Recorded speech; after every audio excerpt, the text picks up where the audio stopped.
নমস্কাৰ চাৰ্বিদসকল, ৰাজ্য চৰকাৰৰ অধীনৰ লাখ লাখ চৰকাৰী কৰ্মচাৰীসকললৈ সুখবৰ আহি আছে আৰু তেওঁলোকে অহা 5 দিন পিছতেই এক গুৰুত্বপূৰ্ণ সিদ্ধান্ত ল'ব চৰকাৰে, যাৰ ফলত 5 দিন পিছত ৰাজ্য চৰকাৰৰ অধীনৰ চৰকাৰী কৰ্মচাৰীসকলে তেওঁলোকে সুখবৰ পাবলৈ গৈ আছে আৰু সেয়েহে পূজাৰ পূৰ্বে আপোনালোকৰ দৰমহা বাঢ়িব নেকি এই সম্বন্ধে বিশেষ খবৰ।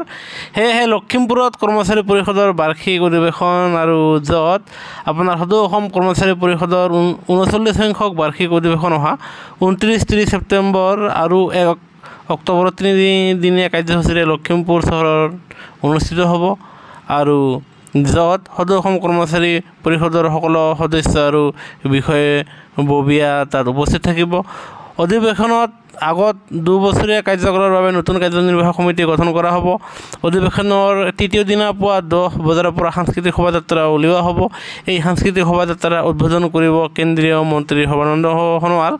আনহাতে দিনৰ 12 বজাৰ পৰা অনুষ্ঠিত হ'ব লগা মুকলি সভাত মুখ্যমন্ত্ৰী ডক্টৰ হিমন্ত বিশ্ব শৰ্মাই মুখ্য অতিথি হিচাপে গ্ৰহণ কৰিব আৰু যিহেতু হিমন্ত বিশ্ব শৰ্মাই মুখ্য অতিথি হিচাপে গ্ৰহণ কৰিব, তেওঁ কৰ্মচাৰী পৰিষদৰ বৈঠকত কৰ্মচাৰীৰ সপক্ষে ভালেকেইটা গুৰুত্বপূৰ্ণ সুখবৰ আগবঢ়াব আৰু আনহাতে আপোনালোকে যি 3% মৰ্গে বনছ লাভ কৰিব সেয়া অহা 25 ছেপ্টেম্বৰ 2024 তাৰিখে কেন্দ্ৰীয় চৰকাৰৰ কেবিনেট বৈঠকত সেয়া চিলমোহৰ মাৰিব বুলি জনা গৈছে আৰু তেনেস্থলত কেন্দ্ৰীয় চৰকাৰী কৰ্মচাৰীসকলে তেওঁলোকে ছেপ্টেম্বৰ মাহৰ পৰাই তেওঁলোকে দৰমহা বৃদ্ধি লাভ কৰিব। আনহাতে ৰাজ্য চৰকাৰৰ অধীনৰ চৰকাৰী কৰ্মচাৰীসকলে অক্টোবৰ মাহৰ দৰমহাৰ সৈতে তেওঁলোকে দৰমহা বৃদ্ধি আৰু পেঞ্চন বৃদ্ধিৰ লাভালাভ পাব। আনহাতে তেওঁলোকে 3 মাহৰ এৰিয়াৰ পাবলৈ সক্ষম হ'ব।